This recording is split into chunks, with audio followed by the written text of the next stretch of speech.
Hello, नमस्कार। क्या हाल है सभी के? अजीब सा दौर चल रहा है ना, है ना? कठिन भी है। इकोनॉमी, काम, ये लॉकडाउन, ये वायरस, ये आपस में एक इतनी दूरी, बहुत अजीब वक्त चल रहा है।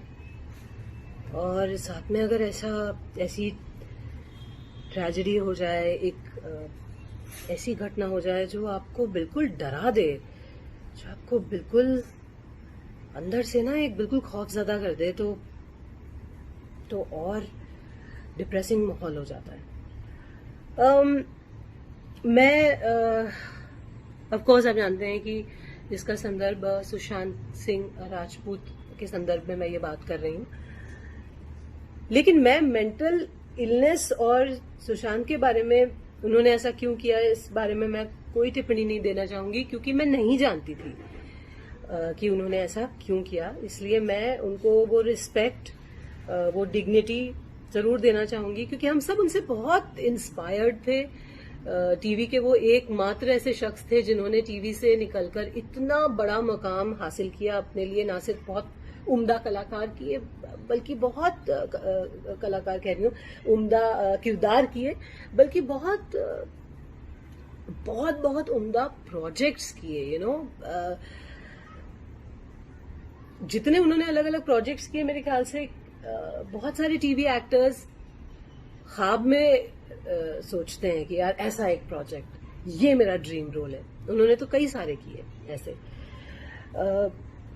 और इतना हासिल करने के बाद उनका मानसिक रोग कितना उन पे हावी था, मैं ये सोच के भी डरती हूँ। इसलिए मैं बिल्कुल इस स्थिति में नहीं हूं कि मैं उन पे कोई टिप्पणी करूं। लेकिन हाँ, मैं उन लोगों से इस वीडियो के माध्यम से बात करना चाहती हूँ जो मेंटल हेल्थ या मेंटल इलनेस, मानसिक रोग से गुजर रहे हैं, उसका शिकार हैं।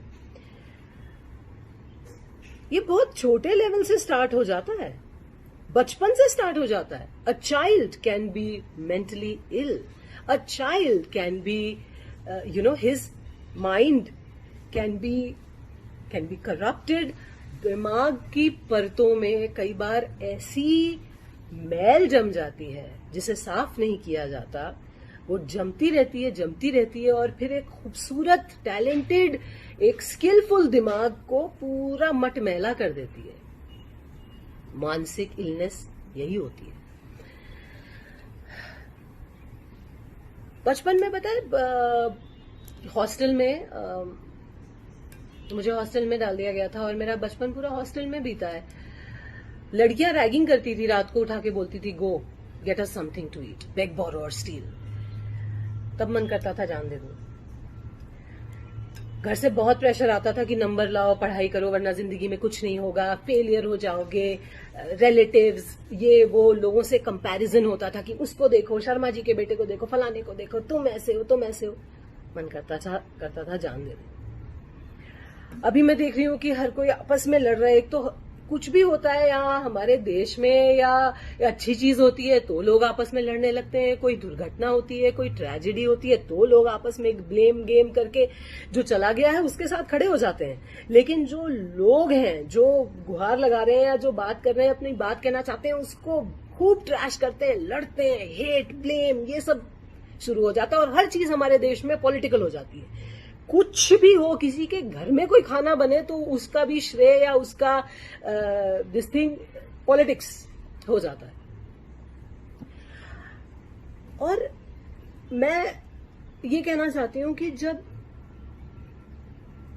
एक सेलिब्रिटी, जब एक इतना इंस्पायरिंग, इतना चार्मिंग, इतना खूबसूरत इंसान जब विवश होके, अपने मानसिक रोग से विवश होके, या जो भी रीजन हो उससे विवश होके अपने प्राण हर लेता है, तो एक अजीब सी लहर, एक संदेश जो जाता है वो बहुत घातक होता है उन लोगों के लिए जो शायद एज पे हैं, जो इतने परेशान हैं, जो बिल्कुल सुसाइड के एज पे हैं। उनके लिए ट्रिगर बन जाता है ये, क्योंकि लोगों को लगता है कि अच्छा, इतने महान इंसान ने ये किया तो हम भी कर सकते हैं। ये इस बात से मैं बहुत भयभीत हूं, क्योंकि मैं जानती हूं कि कितनी बार जीवन में मुझे ये ख्याल आया है कि नहीं यार, नहीं बस। आप बड़ी बड़ी फिल्मों की बातें कर रहे हैं कि वहां पॉलिटिक्स होती है, और आपको पता है छोटे छोटे सीरियल्स में कितनी पॉलिटिक्स होती है। जब मैंने अपने करियर की शुरुआत की थी, मैं बम्बई आई थी, मेरा सिलेक्शन हुआ था, ऑडिशंस दे के सिलेक्ट हुई थी, और मैं बिल्कुल, देखिए मैं किसी का नाम नहीं लूंगी, क्योंकि मैं सिर्फ आपको बता रही हूँ कि मेंटली कैसा इंसान को फील होता है। मैं किसी को पुट डाउन करने के लिए मैं ये वीडियो नहीं बना रही हूँ। जब मैंने अपने शुरुआती कुछ सीरियल्स में एंट्री की थी, तो ऑब्वियसली मैं लीड नहीं प्ले कर रही थी, मैं अलग अलग कैरेक्टर्स कर रही थी। और आपको पता है, एक सीरियल की हीरोइन अपने आप को रानी समझती है, और वहां एक ग्रुपिज्म होता है और एक हायरार्की, मेरे मुंह पे बोला गया है कि देयर इज अ हायरार्की। तो तरह तरह के लोग हैं दुनिया में। आप दुनिया को कितना बदलने जाएंगे और कितना लड़ेंगे और ब्लेम गेम डालेंगे। जो भी हो रहा है, जो भी हम देख रहे हैं, जितनी ट्रेजेडी, जितना भी दुख है, उससे हम सिर्फ ये सीख ले सकते हैं कि हम सबसे पहली बात एक अच्छे इंसान बने, स्ट्रांग बने, हम कोई पॉलिटिक्स ना करें। प्लस हम ये याद रखें कि कोई रात के 3 बजे आपका फोन नहीं उठाएगा दोस्त। सच्चाई तो ये बहुत खुशकिस्मत हो गए कि कोई बिल्कुल जग के उठा ले और बात कर ले आपसे। मैंने एक फिल्म की थी ऑपोजिट जॉन अब्राहम, यूटीवी की फिल्म थी, यूटीवी के ही पार्टनर देवेन खोटे जी ने उसको डायरेक्ट किया था, और वो फिल्म रिलीज नहीं हुई। ऐसे और 2-3 प्रोजेक्ट्स हैं फिल्मों में जो किए मैंने, और वो रिलीज नहीं हुए। तब भी ये लगता था कि यार ये क्या हो गया। ऐसी स्थिति में जब आप इर्द गिर्द देखते हैं कि अरे इसने इतना काम कर लिया, उसने ये कर लिया, तो आपको अपने में ही दोष दिखाई देता है, और फिर ये लगता है कि यार this is not working, that is not working. लेकिन मैं ये कहना चाह रही हूं कि ये एक जीवन जो है ना, बस ये एक जीवन, यही सबसे बहुमूल्य है। लोगों की पॉलिटिक्स, काम मिलना ना मिलना, आपका आज सक्सेसफुल होना, कल लोगों का ये पूछना कि भाई हम नहीं जानते आपको, वो आपकी पहचान नहीं है। आप अगर पढ़ाई में कमजोर हैं, आप उससे बुरे इंसान नहीं हो जाते। आपकी पहचान आपके नंबरों से, या आपके नंबर ऑफ मतलब एग्जाम में कितने नंबर मिल रहे हैं, या आपके सोशल मीडिया पे कितने नंबर हैं, फॉलोअर्स हैं, या आपकी फिल्मों ने कितने नंबर कमाए, या आपके टेलीविजन की टीआरपी में कितने नंबर आए, उससे आपकी वर्थ नहीं है। आपकी वर्थ उस जीवन से है जो आप क्रिएट करते हैं अपने मन की खुशी से, अपनी मुस्कुराहटों से, अपनी संतुष्टि से। So all I'm trying to tell everyone here is that please love yourself, क्योंकि कोई मसीहा किसी को बचाने नहीं आता। आपको सब अपना हीरो खुद बनना पड़ता है। B the hero of your life, of your story. जो चला गया हम उसके साथ खड़े हो जाते हैं, उसके लिए खड़े हो जाते हैं, लेकिन जब कोई जीवित रह के गुहार लगाता है, बात करता है, उसकी हम नहीं सुनते। हम कहते हैं अरे कोई बच्चा अगर रो रहा है, परेशान हो रहा है, एंगर इश्यूज हैं बच्चे को, तो हम कहते हैं जिद्दी है, इसके चांटे लगाओ। पिट पिट के ही बड़े हुए हैं ना हम सब, है ना। हम ये मिडिल क्लास गांव के बच्चे, हम तो खूब पिटे हैं टीचर्स से भी, पेरेंट्स से भी। तो जिंदगी फेयर नहीं है और दुनिया बहुत जालिम है हर जगह। मैं ये नहीं कह रही हूँ चेंज होनी नहीं चाहिए, ऑफकोर्स चेंज होनी चाहिए, ऑफकोर्स काइंडनेस होनी चाहिए, प्यार होना चाहिए, इक्वालिटी होनी चाहिए, ऑफकोर्स डिवीजन नहीं होना चाहिए, मेरिट पे मिलनी चाहिए चीजें। ये इसलिए नहीं क्योंकि आप किसी के बेटे हो या किसी के कुछ हो, लेकिन हर जगह ये है। मंदिर में भी आपको कनेक्शन लगाना पड़ता है, तब वीआईपी दर्शन होते हैं, वरना 12-12, 24-24 घंटे लाइन में लगे रहना पड़ता है ना। स्कूल के एडमिशन के लिए डोनेशन से लेकर, अप्रोच से लेकर, कांटेक्ट लगाओ तब अच्छे स्कूल में एडमिशन होता है ना। ये सही नहीं है, लेकिन ये होता है। इन चीजों से, पॉलिटिक्स से, या कुछ लोगों ने, आपको पता है कितनी गंदी बातें मैं और मेरे जैसी बहुत लड़कियां ट्विटर पे देखती हैं, पढ़ती हैं अपने बारे में। आज सुबह मैंने पढ़ा, किसी ने ट्वीट किया था कि अरे तुम मर जाओ, नो वन केयर्स। ये लिखा था किसी ने और मैंने बस उस इंसान को ब्लॉक कर दिया, क्योंकि आपके हाथ में है, आपके ही हाथ में, कोई नहीं आएगा बचाने। कोई जो लोग कहते हैं ना कि अरे आई विल बी देयर, सब बिजी हो जाते हैं अपनी जिंदगी में। किसी को ये ख्याल नहीं आता कि अरे मैंने नहीं उठाया फोन या मैंने बात नहीं की तो ये इंसान शायद कुछ गलत ना कर ले। No one thinks like that.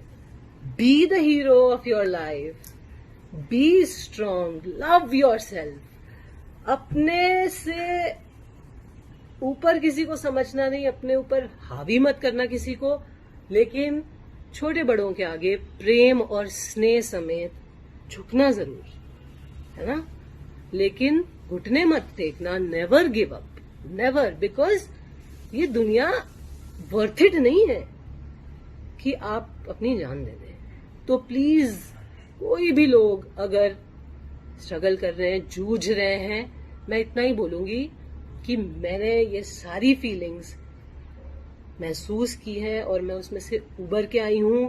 कई बार अभी भी स्ट्रगल करती हूँ, जब तकलीफ होती है, दुख होता है, लेकिन उबर के आने की कोशिश करती हूँ। उबर के आइए, क्योंकि कोई और बचाने नहीं आएगा। Fight, fight, never give up. और एक चीज और मैं ये कहूंगी कि सुसाइड ना, लोग कहते हैं कि ये मत कहिए कि सुसाइड कमिट किया, क्योंकि कमिट करना क्राइम होता है। मैं ये पूछना चाहती हूँ कि क्या ये क्राइम नहीं है जो आपने अपने साथ किया?